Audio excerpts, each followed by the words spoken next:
कथा की शुरुआत होती है राजा शांतनु से, हस्तिनापुर के सामर्थ्यवान और न्यायप्रिय राजा। एक दिन नदी के किनारे उनकी दृष्टि एक दिव्य और सुंदर स्त्री पर पड़ती है, देवी गंगा। दोनों का विवाह हो जाता है, लेकिन देवी गंगा एक विचित्र शर्त रखती हैं। राजन, चाहे मैं कुछ भी करूं, आप मुझे कभी रोकेंगे नहीं। समय बीतता है और गंगा अपने साथ जन्मे 7 बच्चों को एक एक करके नदी में बहा देती हैं।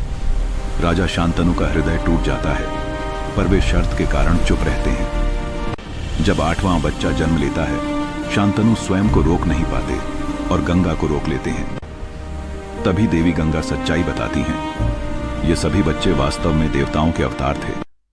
यह 8वां पुत्र देवव्रत है और यही आगे चलकर महाभारत का केंद्र बनेगा।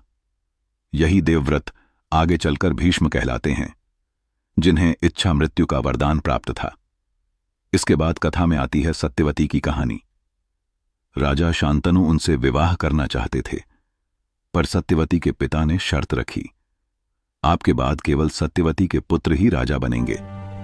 पिता की खुशी के लिए देवव्रत अपने अधिकार छोड़ देते हैं और आजीवन ब्रह्मचर्य का व्रत लेते हैं।